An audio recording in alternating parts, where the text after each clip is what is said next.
So hi everyone, this is Nandini और आज की वीडियो में हम अपना नेक्स्ट क्वेश्चन सॉल्व करने जा रहे हैं जो है मैक्सिमम कंसेक्यूटिव फंक्स। एक बार क्वेश्चन पढ़ते समझते हैं कि इसमें क्या करने के लिए बोला है। तो इस क्वेश्चन में हमें एक एरे दे रखा है और हमें इसमें maximum number of consecutive ones निकालने हैं। तो एक बार एग्जांपल देखते हैं। इसमें क्या है, हमारे पास है नंबर ऑफ वंस दे रखे हैं और हमें पता है कि यहाँ पे 3 टाइम आ रहा है हमारा वन। तो इसमें हम क्या करेंगे, इसकी वैल्यू रिटर्न कर देंगे कि ये हमारा 3 टाइम आ रहा है। इसी तरीके से हम अपना नेक्स्ट एग्जाम्पल देखते हैं। यहाँ पे क्या है, हमारे पास वन दे रखा है, जीरो दे रखा है, यहाँ पे 2 बार वन दे रखा है, फिर एक बार जीरो दे रखा है, फिर एक बार वन दे रखा है। तो हमारा यहाँ वन 2 टाइम रिपीट हो रहा है, तो हम अपनी वैल्यू रिटर्न कर देंगे 2। अब इसमें सबसे इंपॉर्टेंट चीज समझने की, देखो ये ना इजी लेवल का क्वेश्चन है और ये बहुत ही सिंपल है सॉल्व करना। तो इसमें हमारे पास बहुत सिंपल चीज रहेगी, हम यहाँ कंसिडर करेंगे अपने एलिमेंट को। हम एरे के अंदर हर एक एलिमेंट पे जाएंगे और चेक कर लेंगे कि हमारा जो एरे का एलिमेंट है किसी भी इंडेक्स से प्रेजेंट हो, क्या वो हमारा वन के इक्वल है। अगर वो वन के इक्वल होता है तो हम क्या करेंगे, काउंट की वैल्यू को कर देंगे भाई साहब इंक्रीज। ये चीज हो जाएगी, इससे हमें पता चल जाएगा कि हमारा काउंट क्या है, हम रिटर्न कर देंगे। लेकिन इसमें एक ट्विस्ट है कि इसमें हमारे पास सिर्फ वन नहीं है, बीच में जीरो भी है। तो हमारे पास यहाँ डिफरेंट टाइप के एलिमेंट है। तो इसमें हम ऐसा तो कर नहीं सकते सिर्फ काउंट की वैल्यू लें और उसको इंक्रीज करते रहें, तो फिर तो क्वेश्चन का मतलब नहीं बैठेगा कुछ भी। अब इसमें हम एक चीज कर सकते हैं, हमारे पास ऐसा काउंट है तो हम एक काउंट ना लेके ना हम दो काउंट ले लेंगे। एक अपना करंट काउंट ले लेंगे, एक अपना मैक्स काउंट ले लेंगे। इससे हम एग्जैक्टली पता कर पाएंगे कि हमारे पास कितने बंदे रखे हैं। और इसमें हम बहुत सिंपल चीज करेंगे, अपने एक एरे को उठाएंगे, उस पर लूप चलाएंगे और फिर उसमें करंट काउंट और मैक्सिमम काउंट काउंट करेंगे।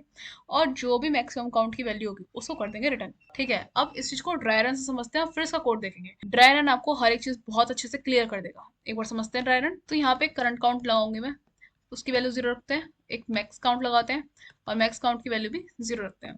अब हम देखते हैं अपनी इटरेशन। अब हम फर्स्ट इटरेशन पाए, इसमें हमने देखा कि अगर हमारा एरे का एलिमेंट वन के इक्वल है, पहले हम ये कंडीशन चेक करेंगे। हाँ, हमारा वन के इक्वल है एलिमेंट, तो हम क्या करेंगे, अपने काउंट की वैल्यू को कर देंगे प्लस प्लस। तो हमारा जो काउंट है वो हो जाएगा प्लस प्लस, तो हमारे काउंट की वैल्यू हो जाएगी वन। अब मैक्स काउंट की वैल्यू क्या हो जाएगी, मैक्स काउंट में हम मैक्स निकालेंगे अपने करंट काउंट का और मैक्स काउंट का। यहाँ पे मैं एक काम करूंगी, जो ये करंट काउंट है ना इसको सिर्फ सी से कंसीडर करूंगी और मैक्स काउंट को मैं सिर्फ एम लिखूंगी, ठीक है, अपनी पूरे ट्राई रन के अंदर। अब यहाँ पे हम चेक करेंगे कि इसमें करंट काउंट और मैक्सिमम काउंट में से कौन सा मैक्सिमम है। तो इसमें हमारे जो करंट काउंट की वैल्यू है वो वन है और मैक्स काउंट की वैल्यू जीरो है, तो हमारा मैक्स काउंट आ जाएगा यहाँ वन। अब चलते सेकंड इटरेशन के ऊपर। फर्स्ट इटरेशन में हमारा आई यहाँ पर था, अब सेकंड इटरेशन में आई यहाँ से उठ के यहाँ आ जाएगा। अब सेकंड इटरेशन में एरे ऑफ आई वो भी वन के इक्वल है, तो हमारा जो करंट काउंट है उसकी वैल्यू क्या हो जाएगी, वन से इंक्रीज हो जाएगी, प्लस प्लस हो जाएगा और ये वन से हो जाएगा टू। अब जब करंट काउंट की वैल्यू टू हो गई है, अब इसमें हम क्या निकालेंगे, मैक्स काउंट। मैक्स काउंट क्या होगा, मैक्स निकालना है हमें करंट काउंट का मैक्सिमम काउंट का।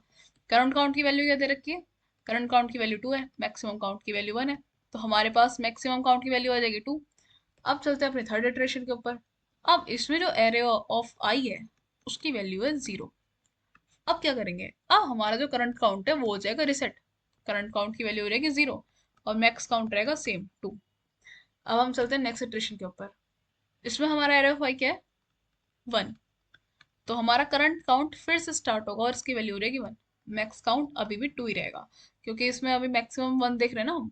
तो अभी भी हमारा जो नेक्स्ट एलिमेंट है वो वन है, तो करंट काउंट की वैल्यू हो जाएगी इंक्रीज हो जाएगी, करंट काउंट हो जाएगा हमारा प्लस प्लस। तो करंट काउंट की वैल्यू हो जाएगी टू, मैक्सिमम काउंट की वैल्यू क्या है टू। अब हम चलते हैं नेक्स्ट इटरेशन पे। तो जो हमारी सिक्स इटरेशन है, इसमें भी हमारे एरे ऑफ आई की वैल्यू क्या है, वन के इक्वल है। तो हमारे करंट काउंट की वैल्यू क्या हो जाएगी, तो हमारे जो करंट काउंट की वैल्यू है वो हो जाएगी थ्री। और अब मैक्सिमम काउंट भी चेंज होगा, क्योंकि हम उसमें उसमें हम चेक करेंगे अपने करंट काउंट और मैक्सिमम काउंट से मैक्सिमम वैल्यू। अभी जो इसमें करंट काउंट की वैल्यू है वो थ्री है और मैक्सिमम काउंट की टू है, तो हमारा मैक्स काउंट की वैल्यू क्या हो जाएगी थ्री। और हम इसे कर देंगे रिटर्न, क्योंकि हमारा एरे हो चुका है खत्म। अब इसकी जो है टाइम कॉम्प्लेक्सिटी देखते थे, वो हमने क्या करा है, हमने अपने पूरे के पूरे एरे के एलिमेंट्स पे एक लूप चलाया है, पूरे एरे को ट्रैवर्स कराया हमने। अब पूरे एरे को ट्रैवर्स कराया तो इसकी टाइम कॉम्प्लेक्सिटी हो जाएगी बहुत सिंपल सी, बिग ऑफ एन आ जाएगी टाइम कॉम्प्लेक्सिटी। और इसकी स्पेस कॉम्प्लेक्सिटी कितनी आ जाएगी, बिग ऑफ वन आ जाएगी। तो ये बहुत ही इजी लेवल का सिंपल सा क्वेश्चन है। अब एक काम करते हैं, इसका कोड देखते हैं, वो और ज्यादा सिंपल है। इसमें हमने दो वेरिएबल डिफाइन करे, एक मैक्स काउंट और एक करंट काउंट। और उसमें हमने बहुत सिंपल सा एक लूप चलाया है, जिसमें हमने अपने पूरे एरे के सारे एलिमेंट को ट्रैवर्स कराया है। इसमें हमने क्या किया है, हर एलिमेंट के लिए चेक करा है कि अगर हमारा एलिमेंट वन के इक्वल है तो हम अपने करंट काउंट की वैल्यू को इंक्रीज करेंगे। और अगर करंट एलिमेंट हमारा वन के इक्वल नहीं है तो करंट काउंट को वापस से कर देंगे रिसेट, जीरो कर देंगे। और हम जिस भी एलिमेंट को ट्रैवर्स करते जाएंगे ना, हर उस एलिमेंट के लिए मैक्सिमम काउंट जरूर चेक करेंगे कि हमारा मैक्सिमम काउंट करंट काउंट से ज्यादा तो नहीं होगा, क्योंकि हमें अपने हर एक एलिमेंट के लिए मैक्सिमम काउंट चेक करना है, जिससे हम पता कर पाएंगे कि हमारे मैक्स नंबर ऑफ वन कितने हैं। और उसके बाद क्या करेंगे, लास्ट में हम अपने मैक्स काउंट को कर देंगे रिटर्न। तो ठीक है, इस वाले कोड को सबमिट करते हैं। तो इसमें हमारे सारे के सारे टेस्ट केस हो चुके हैं पास, और हमारा सॉल्यूशन हो चुका है कंप्लीट। इसी के साथ हमारे ये वाला क्वेश्चन होता है कंप्लीट, और मिलते हैं नेक्स्ट वीडियो में। अभी के लिए बाय बाय।